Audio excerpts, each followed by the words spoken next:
Sejam bem-vindos ao segundo dia da segunda mostra Balaio de Cenas Curtas. Agradecemos a audiência de todos vocês que estiveram ontem, que estão aqui hoje. Essa mostra devia acontecer presencialmente na nossa casa Balaio, inclusive estou aqui hoje, mas infelizmente por causa da pandemia a gente está fazendo virtualmente. Agradecemos a todos os 10 artistas e coletivos que estão aqui compondo essa programação.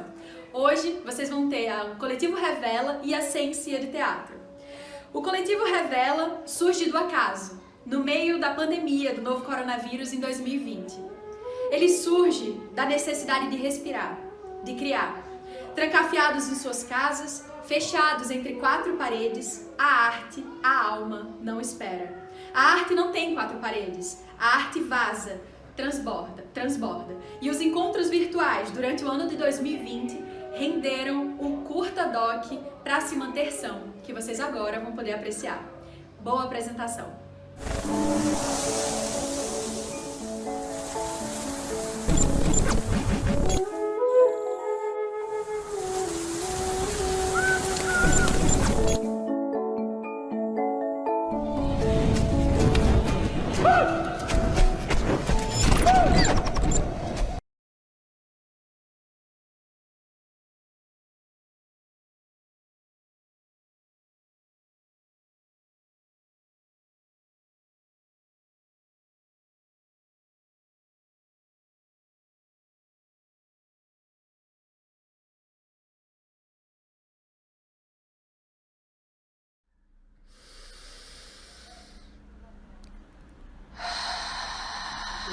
Então, se a gente entender isso de alguma maneira, a gente está jogado numa eternidade, assim, que é só presente, assim, né? Quem consegue fazer um plano para daqui um ano? Quem consegue fazer isso? Assim, não tem, né?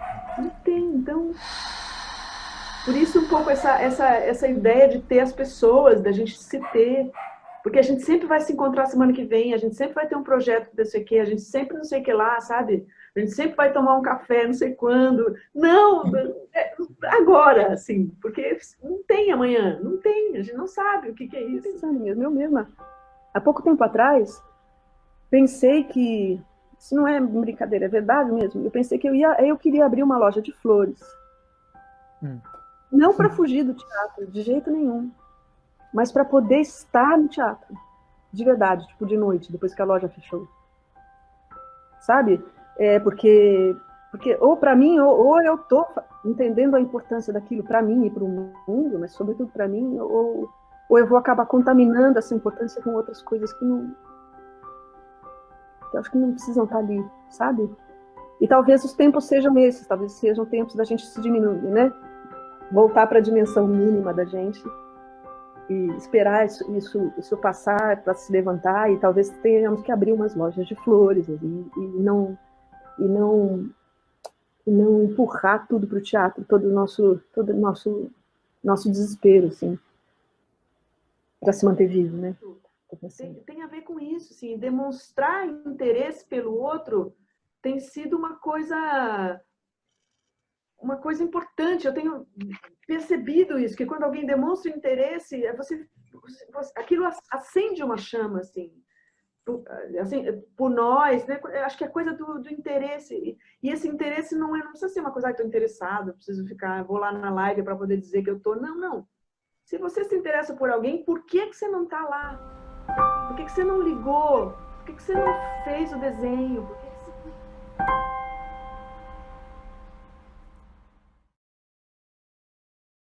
Sei lá, acho que em alguns momentos eu acho que nem sempre, às vezes eu sonho para viver, sim, pequenos sonhos também, mas eu acho que nesse momento, nessa conjuntura atual que aqui estamos, nesse meio do caminho caótico e tudo isso, né, que está acontecendo, enfim, né, nas nossas vidas todas, eu acho que agora eu tô mais no vivendo para sonhar, sabe? Eu quero poder estar viva, poder estar aqui, poder estar em pé para conseguir organizar e, né, para poder ter o espaço para sonhar, né? Porque é tanta coisa que vai de alguma forma soterrando, afogando mesmo a gente, né?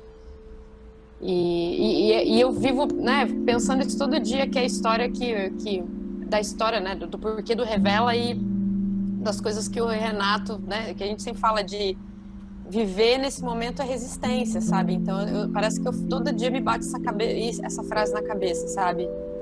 Viver é resistência, né? No momento em que está todo mundo morrendo, muita coisa acontecendo, viver é resistência, viver é resistência. Então, como para mim eu tive, né, passei por uns momentos bem complicados essas semanas, né?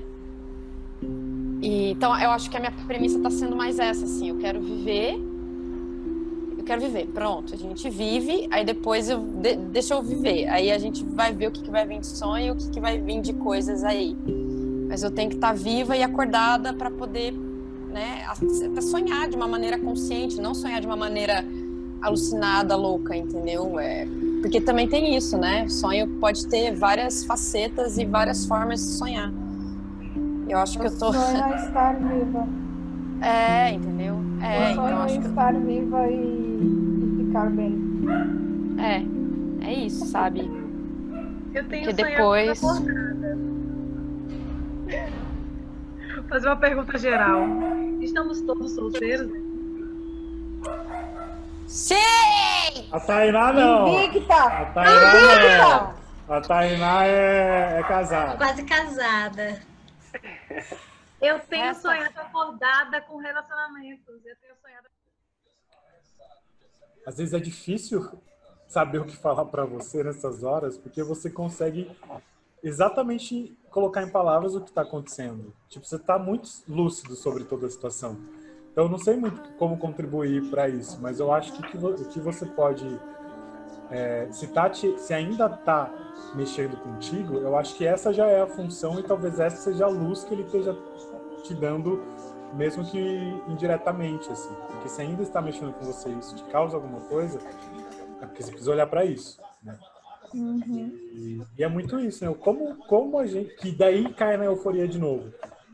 Como dar conta dessas coisas, assim, desses Revolts Day, né? Voltando a lembrar de semana passada, sendo que a gente é muito esclarecido. Né? Quem é que consegue dar conta de aliviar esses nossos corações, sendo que a gente normalmente está na função de aliviar os corações? Sim. É muito fácil. Nossa! É esse lugar de tirar esse karma, né? Que parece que a gente... É isso que eu penso. Eu tô até pensando em fazer contemplação de novo, fazer uma mandinga, um trabalho, um descarrego. Porque não é possível, não é A gente possível. se coloca de alguma forma, tem alguma porra no nosso inconsciente que a gente se coloca, gente, porque tem coisas que acontecem com nossas escolhas. Mas você vai assim, Não, essa coisa da mão de cura mesmo, né? Tipo, que já me falaram isso e que eu sei que eu tenho. A gente tem essa coisa do cuidado, do querer ajudar. Eu pareço Só uma que é isso. esponjinha. A pessoa vem falar comigo, depois sai feliz e leve e eu fico cagada por causa da energia da pessoa. Eu não sei o que fazer depois. Um saco. A gente acho que precisa Não é um tatuar saco, mas eu preciso aprender a desfazer também, né? Precisa ter uma frase assim na testa, talvez, durante uma semana. Not today, Satã. Então, eu acho que parece que a gente tem uma plaquinha, tipo, vem aqui que eu vou alavancar você. Eu vou te alavancar e depois você me larga. Essa possibilidade do sim, posso tudo. Né? Mas agora a gente está numa situação de que a gente não pode tudo. Estão dizendo para a gente não pode sair. Só isso. Não pode. A única coisa que Não pode. Então tem um não que voltou assim para nossa vida um pouco. Eu me lembro de um não quando eu era criança, eu recebia uns não assim. Mas voltou um não para nós. Não. Não pode. Não tem teatro. Você não vai sair de casa. Não sei.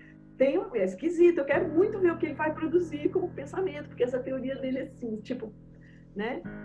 E aí tinha uma outra coisa também um outro livrico dele também, que era a Agonia de Eros, se não me engano, em que ele vai dizer que esse excesso da gente fez a gente perder o Eros, que é o desejo pelo outro. Porque a gente fica muito na gente, né, antes do vírus, tipo, muito na gente, e o outro passa a não existir. Então eu não me apaixono mais, porque se apaixonar de verdade significa sair de si para o outro. né? A gente sabe como é se apaixonar, que é um treco que destrói tudo, né? A gente vai na direção do outro, que é desconhecido, que pode acabar com a gente, mas a gente vai, a gente quer, tal. E que, na visão dele, esse eros, esse desejo, essa paixão é fundamental para que a gente saia do excesso de nós mesmos, que é tipo a depressão, assim, né? Que é um excesso de si. E não sei, aí nesse momento parece que, por mais confinado que a gente esteja, né? A gente está se apaixonando, a gente está indo para fora. Fora aqui, né? Mas eu sinto que tem um movimento que é para fora, porque sozinho não está rolando. Então, eu acho essa iniciativa muito boa. Eu acho que o que está acontecendo com vocês e que está acontecendo com todo mundo, que não é diferente, é que está todo mundo cheio de perguntas. Está todo mundo cheio de dúvidas, suscetível a crises de ansiedade. Está todo mundo tentando respirar. Como um momento, às vezes, quando alguém pergunta para mim como eu tô, eu recebo muito essas, né, os amigos perguntam, e como é que você tá? Eu sempre respondo, eu falo, gente, eu tô comendo bem, a minha casa tá limpa, eu tô dando conta do meu corpo e a minha cabeça tá boa, eu tô totalmente no lucro. Sabe? Então, acho que a primeira pergunta que eu faço para vocês é, alguém aqui tá passando fome ou tá na iminência de passar fome? Tá tudo mutado, né? Estamos te ouvindo, concentrados. Mas eu acredito que não, né, gente? Eu acredito que não, graças a Deus. O que ele quer dizer no final das contas? É assim, que a gente precisa tratar a desigualdade social. A pandemia não é igual para todo mundo. Sim. Né? Então, ele está falando sobre sinergia. A quarentena não é igual para todo mundo. Eu acho muito louco que essa questão do propósito tá me seguindo, né? Tá me seguindo! Qualquer lugar que eu vou, eu falo sobre o propósito de fazer as coisas. Sobre estar fazendo as coisas. O estar, sobre ser, sobre sentir. E não pensar só onde é que eu tenho que chegar, qual que é a linha que eu tenho que alcançar. Uma luta de desconstrução mesmo. E de entender, né?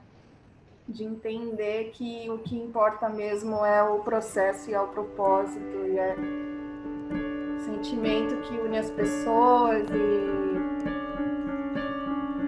é isso, né? A caminhada, né? E não aonde vamos chegar.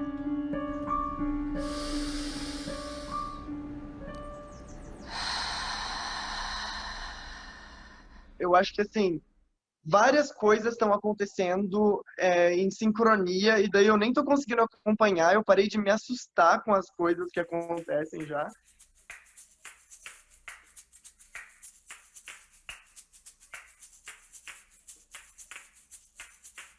E, nossa, muitas coisas. Eu falei da gente, falei de vocês, né?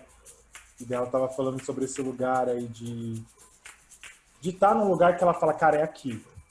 Eu tava falando, cara, eu não sei exatamente o que é o Revela. Vem cá. Não sei exatamente se é exatamente o Revela. Não sei se são as pessoas do Revela. Ele falou assim, que a Supernova... Vocês sabem que é Supernova? Eu não.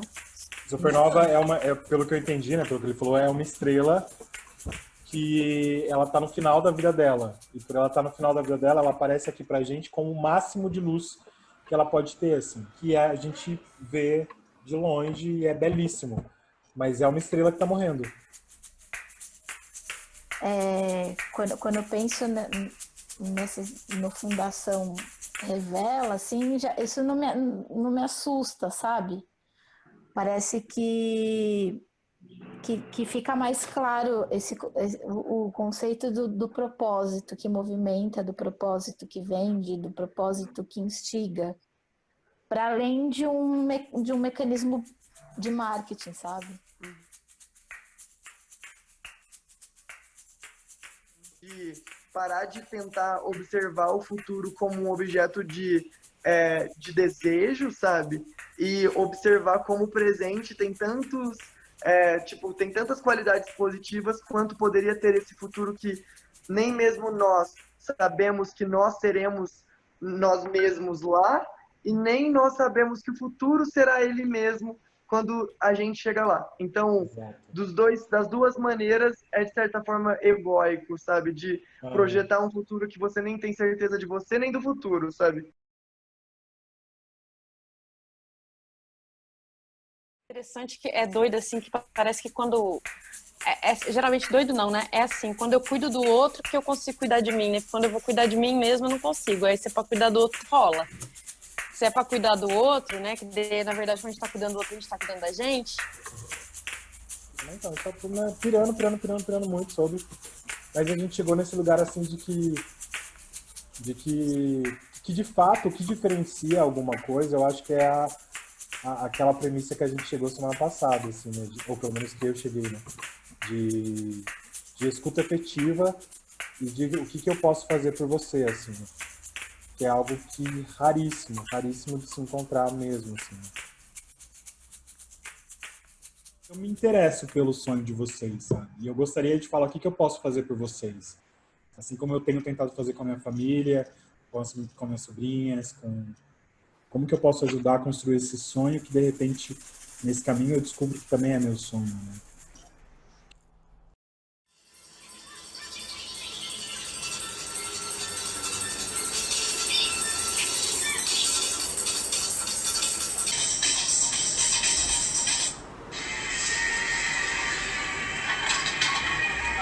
Que coisa boa é a vida. Ai, meu Deus. Tá que pariu. Que dó.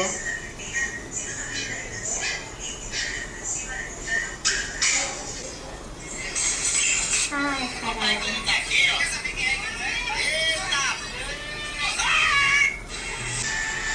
Mano.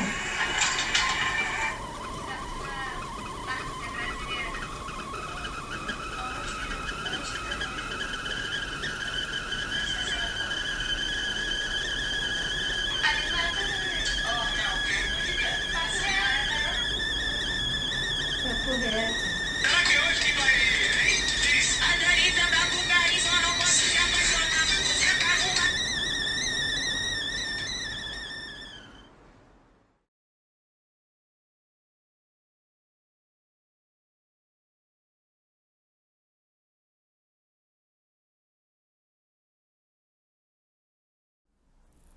No silêncio, respira, neste chão, transpira, o olhar mareia, veja a luz que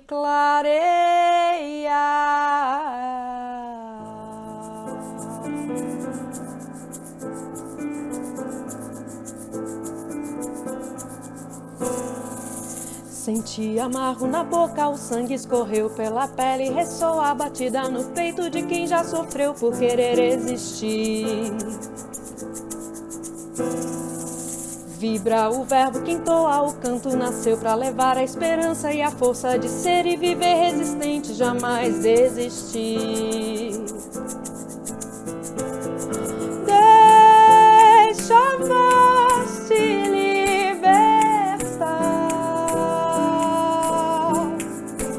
e o seu ser vai ecoar. Deixa a voz te libertar e o teu ser vai ecoar.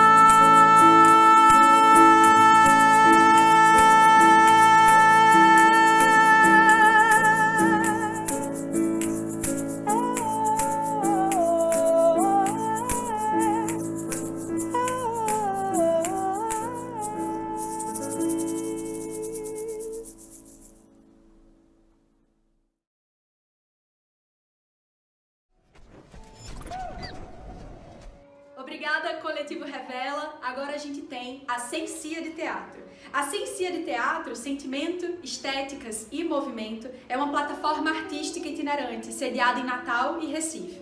Fundada há 9 anos, pesquisa monólogos e ações formativas em teatro para artistas sem grupos. Aqui eles vão apresentar o documentário A Mulher Monstro, primeira parte.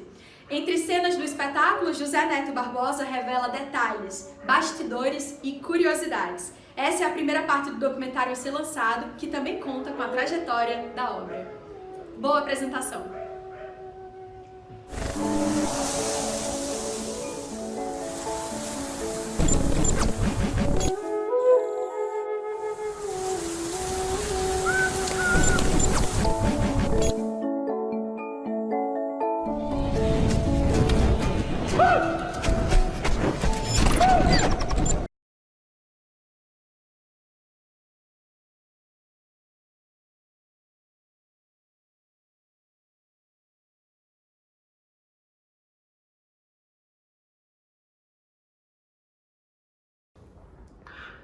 Nesse período da pandemia do coronavírus, a gente perde em torno de 26 sessões do espetáculo, que iria passar por 5 estados brasileiros. A gente iria para o Paraná, para Curitiba, a gente iria apresentar em Goiás, a gente iria apresentar em São Paulo, em Natal e em Recife, talvez em João Pessoa e algumas outras cidades, talvez como Aracaju.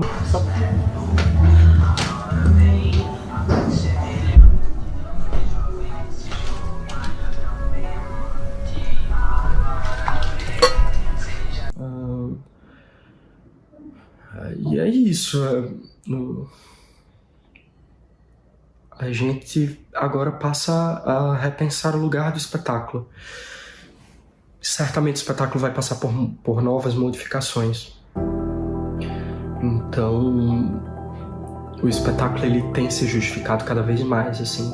Desde quando foi escrito em 2015, da sua estreia em 2016, 2017, impeachment de Dilma, a introdução de Temer, depois o bolsonarismo crescendo, a chegar a Bolsonaro presidente, e diversos outros desdobramentos, agora a pandemia, isso vai impactar muito no nosso trabalho, que se baseia nessas manchetes nas redes sociais, no que passa no jornal, na TV.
Então, ele apresentou na cara.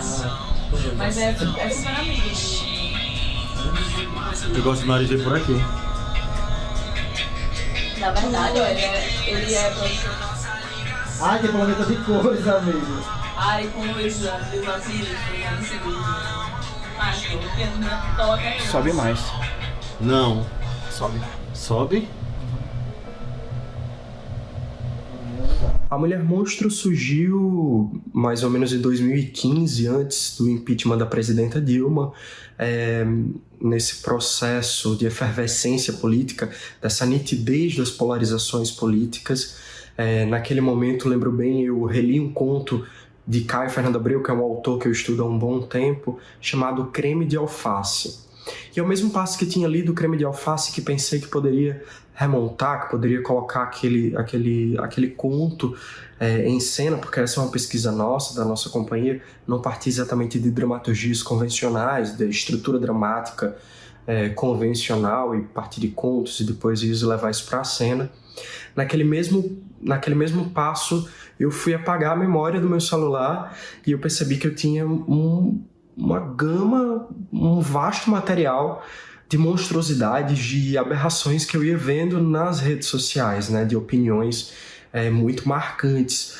Então a Mulher Monstro, hoje, ela é uma colagem de declarações lamentáveis, verídicas, né, e principalmente polêmicas.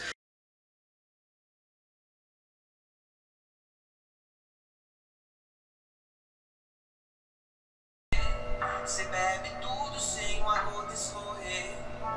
Se sonhei, se estou sonhando, eu não sei.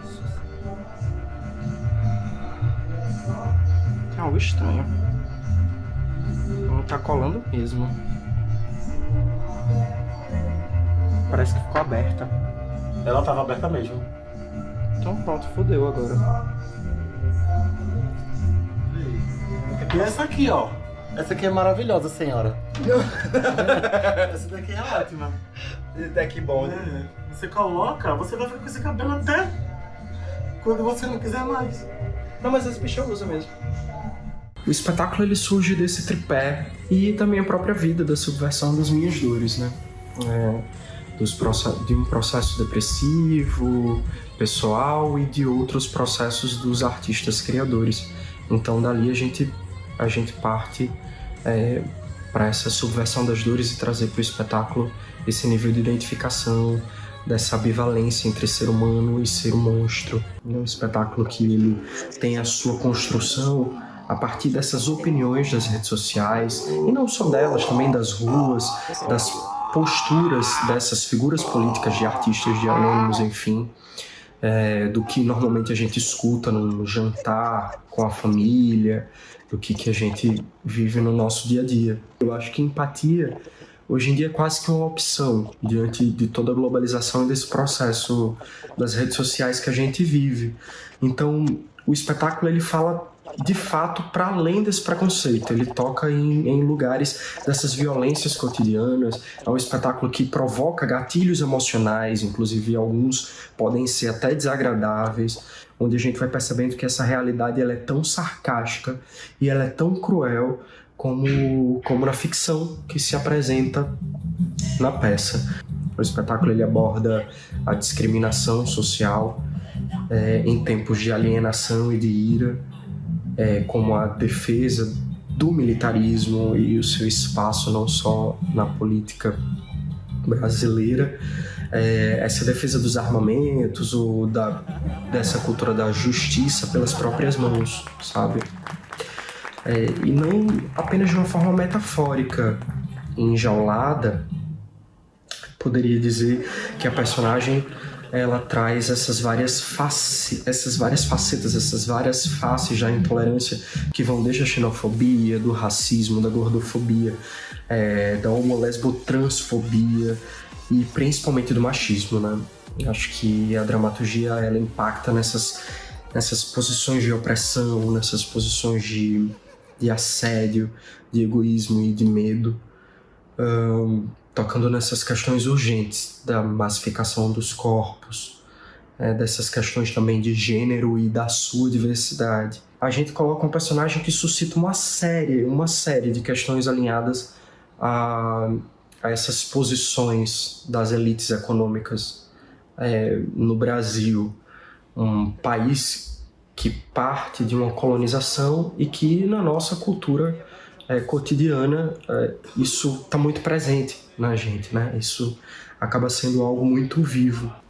Essa mulher, ela passa o espetáculo inteiro preso numa jaula, né? E sem saber lidar com a solidão, com as relações, no seu amplo conceito, nesse tempo que a gente vive de ódio, de golpe, de corrupção vista sem vergonha.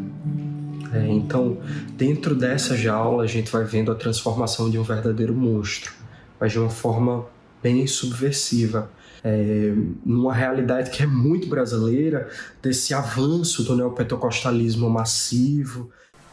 Aleluia! Ela fala.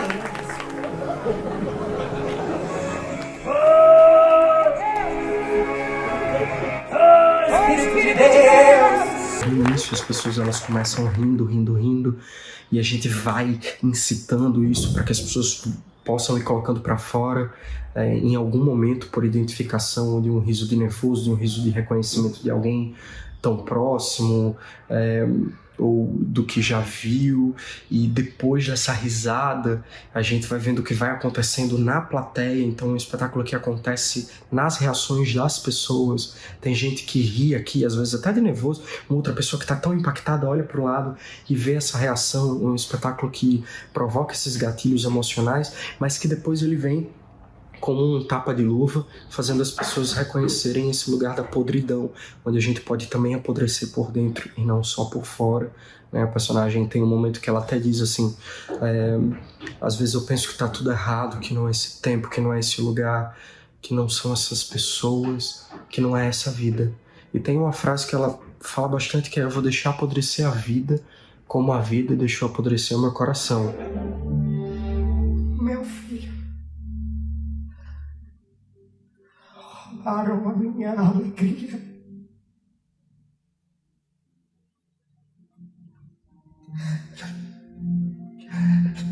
Eu acho que foi tarde demais para alegria.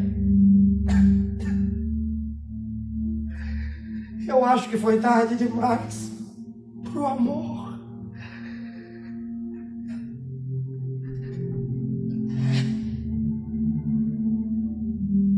Eu acho que foi tarde demais para a própria vida.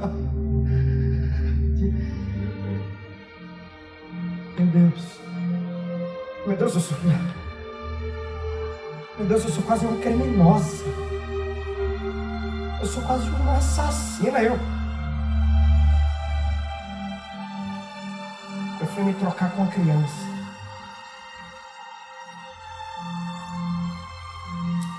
Às vezes eu penso que tá tudo errado. Às vezes eu penso que tá tudo errado, que não é esse lugar, que não são essas pessoas, que não é essa vida. Às vezes eu penso, será que eu tenho fé?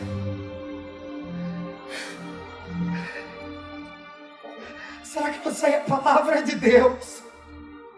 Às vezes eu penso que tá tudo errado, que não é esse o tempo, que não é esse o lugar, que não são essas pessoas, que não é essa a vida.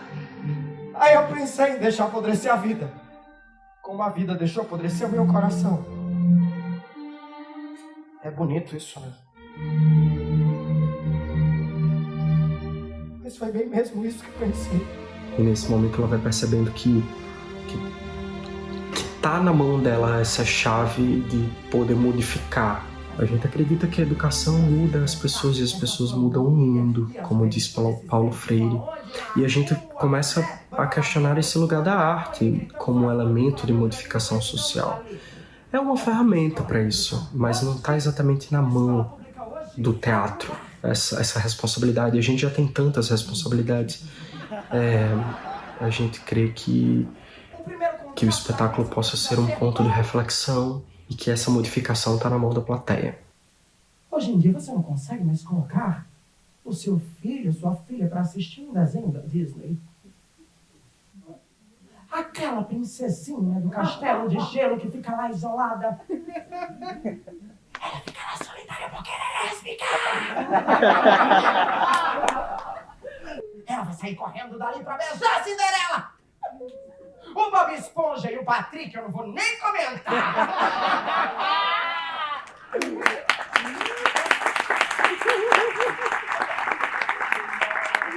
Eu vou prosseguindo da linguagem drag queen, há mais ou menos uns 12 anos que eu trabalho nessa pesquisa de drag queen, além das outras pesquisas e metodologias do teatro, mais exatamente dessa investigação da drag queen. E parte dessas shades, dessas ironias, do teatro de revista também, a gente bebe um pouco nesse lugar.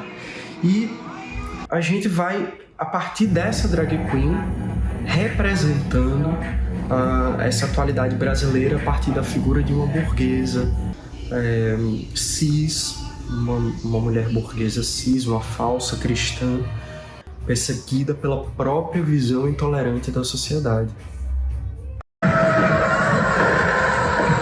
Senhoras e senhores, Venham conhecer a metamorfose humana. A transformação da jovem para um monstro. A bela e a fera, enjaulada viva. Venham ver a jovem que tem o poder diabólico da transformação. E que lentamente ela vai se transformando para um monstro. Aqui no Nordeste, acho que no Brasil todo, mas aqui no Nordeste, conhecido pela palavra monga e não conga, como é no Sul ou Sudeste, a gente tem essa cultura da mulher monga na memória popular de um passado recente dos parques e dos circos nordestinos. Então, em cena como uma forma poética de transpor o que realmente é considerado monstro, a gente vai colocando variados tempos e espaços em cena e denunciando essas expressões e essas atitudes radicalistas, essas atitudes fundamentalistas e segregacionistas do cotidiano. Na Monga, lembro bem, foi a minha primeira experiência teatral. Eu que venho de uma cidade chamada Santo Antônio, Salto da Onça, que fica no Agreste do Rio Grande do Norte, e lá nas festas de padroeira da cidade, dessas festas religiosas, sempre vi um parque, sempre vi uns circos, e a Monga foi a minha primeira experiência teatral, e que de fato era extremamente relacional, porque a gente entra, vê um jogo de espelhos onde uma mulher se transforma num monstro, e eu morria de medo daquilo, e ali mesmo, já no interior, e criança, sem saber exatamente que palavras eram essas, a gente vinha o corpo da mulher como um objeto, né? Sendo colocado ali uma mulher de biquíni que iria se transformar nisso. Eu achava aquilo um horror, e se eu não entrasse eu não era macho. Então isso tocava em mim em diversos lugares, no lugar da monstruosidade dessa atitude que eu tinha que ir, que era empurrado por irmão mais velho, ou seja, quem for naquela época, e ter que lidar com tudo isso. Era o machismo em questão, era de certa forma um movimento muito agressivo para mim. Então essa foi uma escolha muito pensada.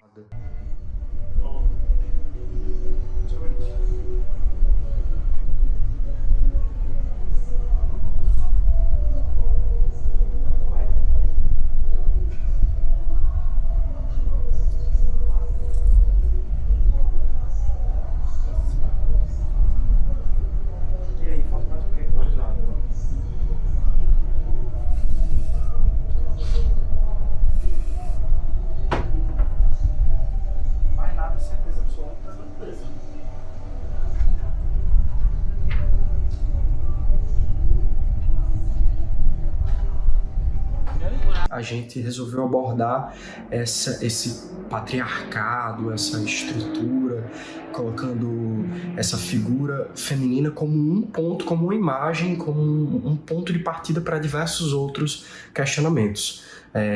Inclusive a partir da própria linguagem drag queen, da maquiagem, ou da peruca, ou do que tudo isso pode trazer, né? E a figura de ser uma drag interpretando uma mulher burguesa cis, e da própria figura feminina como uma janela para essa empatia, como uma janela muito bonita para falar sobre a humanidade, sobre a possibilidade de mudança, né? Acho que a feminilidade, não só em mim, no meu corpo, é uma forma de expressão, e a feminilidade é uma janela muito poética para isso, para falar de todos esses detalhes da humanidade. Essa pesquisa da drag queen como esse lugar que muitas pessoas veem a drag como monstruoso, inclusive a própria categoria teatral. Quero dizer que existe de fato uma distância entre esse universo da drag nas boates, ou inclusive hoje mais youtuber, e que vai ganhando espaço da música de uma forma gigantesca, mas como isso também pode ser reconhecido no teatro.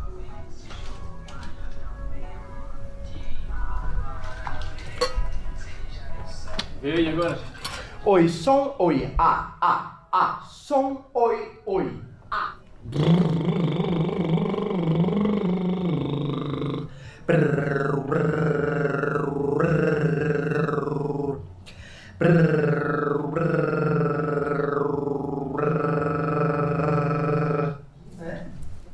E pegar e botar pra cá, pra baixo? Fazer. Ele não falou ontem, falou, Augusto? Não. Mas você não acha que essa Mas distância ele aqui, tirou. ela revela muito, não? Não, não tinha tirado não. Tirou. É Se quando fizesse fala mais do... assim, ó. Aí que eu digo é tirar o caminhado daqui. A roda da saia, a roda da lança.